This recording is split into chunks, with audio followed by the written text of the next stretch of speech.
नमस्कार दोस्तों, एक बार फिर आप सभी का स्वागत है मनोज फिल्मी दुनिया में। जैकी श्रॉफ और डिम्पल कपाड़िया स्टारर फिल्म कास अपने आप में एक अलग ही फिल्म है। महेश भट्ट की कोई दर्जन भर फिल्में ऐसी हैं जो तराजू के एक पलड़े पर रख दी जाएं तो भी कास से हल्की ही रहेंगी। कहा तो यही जाता है कि असल जिंदगियों की कहानियों को पर्दे पर उतारने के शौकीन रहे महेश भट्ट ने इस कहानी का आइडिया सुपरस्टार राजेश खन्ना की जिंदगी से उड़ाया था और उनके अवसान के दिनों पर ही वो ये फिल्म भी बनाना चाह रहे थे।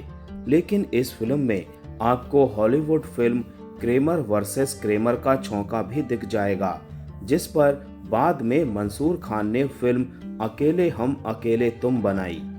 कैरियर की शुरुआत में ही विनोद खन्ना को लेकर फिल्म लहू के दो रंग बना चुके महेश भट्ट फिल्म कास में भी विनोद खन्ना को ही लीड किरदार के तौर पर लेना चाहते थे। लेकिन विनोद खन्ना ने जब ये कहानी सुनी और फिल्म के नायक व नायिका के बीच प्रस्तावित कुछ सीन्स सुने तो राजेश खन्ना के सम्मान में उन्होंने ये फिल्म नहीं की। 4 सितंबर 1987 को रिलीज हुई फिल्म कास आज के एपिसोड की फिल्म है, जिसका किशोर कुमार का गाया गाना बाद मुद्दत के हम तुम मिले मुड़ के देखा तो थे फासले उस साल का सबसे हिट गाना बना और फिल्म कास की रिलीज होने के अगले ही महीने किशोर कुमार चल बसे यादें वादे आवाजें देते ना कास हिंदी सिनेमा के फिल्मों के तमाम फार्मूले रहे हैं। वैसे ही जैसे कहानियां लिखने वाले मानते हैं कि पूरी दुनिया की सारी कहानियों का वर्गीकरण कुछ तय खांचों में किया जा सकता है, बात में कुछ कुछ दम भी लगता है। जैसे कि इनमें से एक फार्मूला है तयशुदा मृत्यु से पहले का जीवन उल्लास के साथ जीना। देखने में ये विरोधाभासी अलंकार है, मृत्यु और उल्लास।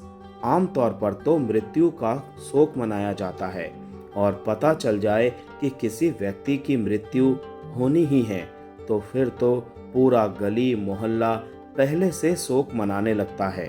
लेकिन ऋषिकेश मुखर्जी के आनंद ने कहानी का ये छेपक बदल दिया।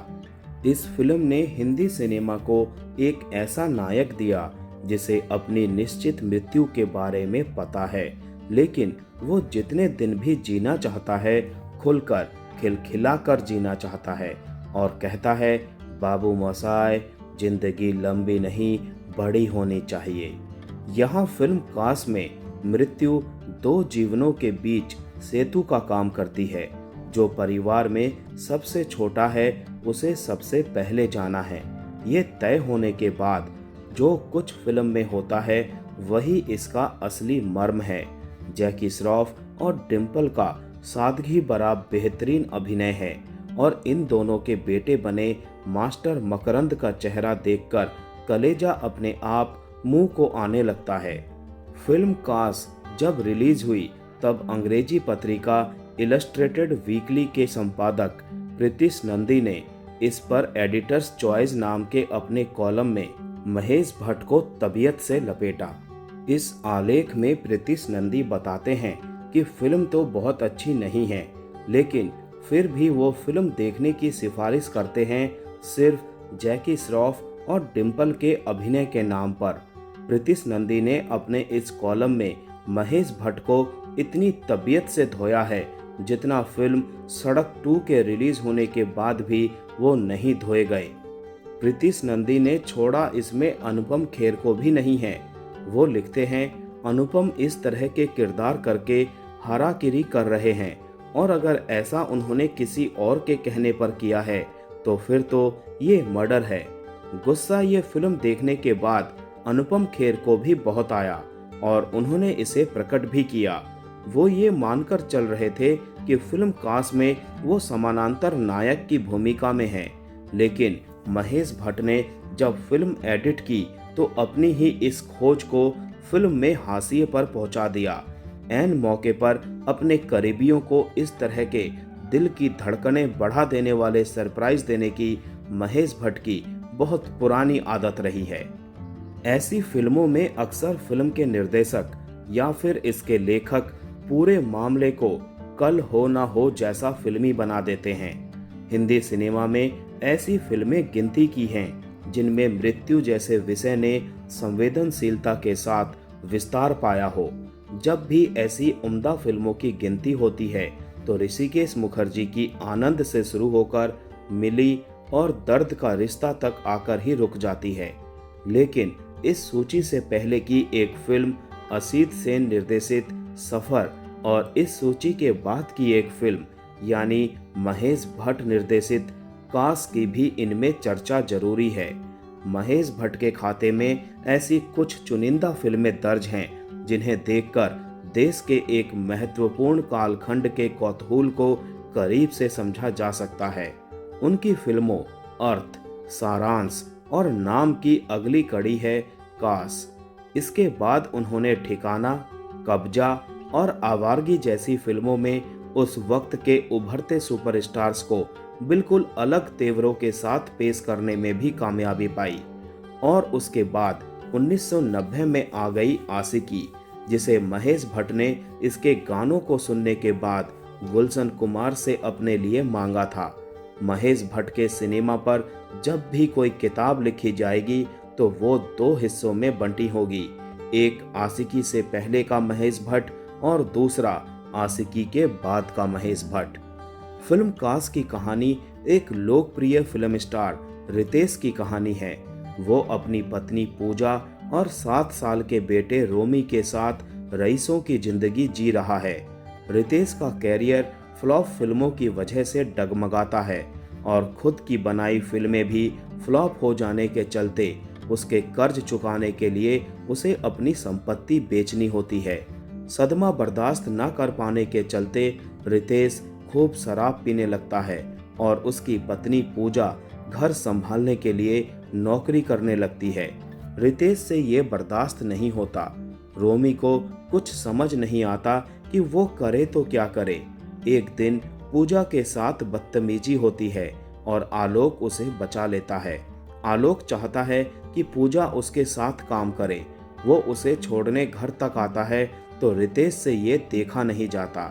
वो घर या नौकरी में से किसी एक को चुनने की बात करता है। पूजा घर छोड़ देती है। दोनों के बीच रोमी को लेकर विवाद होता है और तभी पता चलता है कि रोमी के पास ज्यादा दिन नहीं बचे हैं। फिल्म की कहानी यहाँ से एक ऐसा मोड़ लेती है कि इसके बाद की फिल्म देखने के लिए आप चुपचाप कुर्सी पर बैठे पर्दे को निहारते रहते हैं।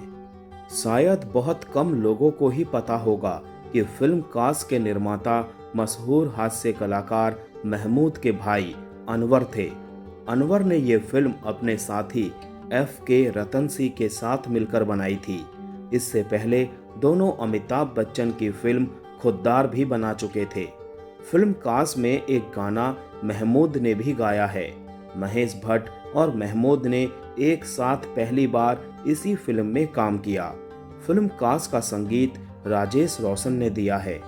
ये जानना यहाँ दिलचस्प है कि राजेश रोशन को बतौर संगीतकार पहला ब्रेक महमूद ने ही अपनी फिल्म कुमारा बाप में दिया था। फिल्म में लीड रोल करने के अलावा महमूद ने कुंवारा बाप को निर्देशित भी किया। फिल्म कास के लिए जब महमूद गाना गाने रिकॉर्डिंग स्टूडियो पहुंचे तो प्लेबैक सिंगिंग की तकनीक में आई तब्दीली को देखकर वो भौचक्के रह गए थे। फिल्म का एक और गाना उन दिनों बहुत ही ज्यादा हिट हुआ था, जिसे गाया था आशा भोसले जी और किशोर कुमार जी ने। फारूक केसर के लिखे इस गीत के बोल हैं, छोटी सी है बात कोई नहीं जाने। फिल्म कास के बाद इसके निर्माताओं ने महेश भट्ट के साथ एक और फिल्म कर्जदार की योजना भी बनाई थी। इस फिल्म के लिए महेश भट्ट ने विनोद खन्ना, संजय दत्त और जैकी श्रॉफ से बात भी कर ली थी, लेकिन फिल्म किन्हीं कारणों से बन नहीं सकी। पुराने वितरक बताते हैं कि फिल्म कास में पहले जैकी श्रॉफ और डिम्पल कपाड़िया के कुछ अंतरंग दृश्य भी शूट किए गए थे, लेकिन महेश भट्ट ने इसे पारिवारिक फिल्म बनाने के लिए वो दृश्य इसमें शामिल नहीं किए। फिल्म कास लिखते समय ये फिल्म महेश भट्ट अपनी तब की प्रेमिका सोनी राजदान और नसीरुद्दीन शाह के साथ बनाना चाहते थे। नसीर ने पैसे बहुत मांग लिए और सोनी से महेश भट्ट ने 1986 में शादी कर ली। इसके बाद कास एक बड़े बजट की फिल्म के तौर पर बनी। मशहूर अभिनेता अरशद वारसी फिल्म कास की मेकिंग के दौरान महेश भट्ट के असिस्टेंट हुआ करते थे। फिल्म ठिकाना में भी अरशद ने बतौर सहायक काम किया है। ये बात सन 1986 की है। इसके बाद 10 साल तक चले संघर्ष के बाद 1996 में अरशद को अपना पहला लीड रोल मिला फिल्म तेरे मेरे सपने से। आज के एपिसोड में इतना ही। मिलते हैं नेक्स्ट एपिसोड में, तब तक के लिए आप सभी को ta ta bye bye, take care.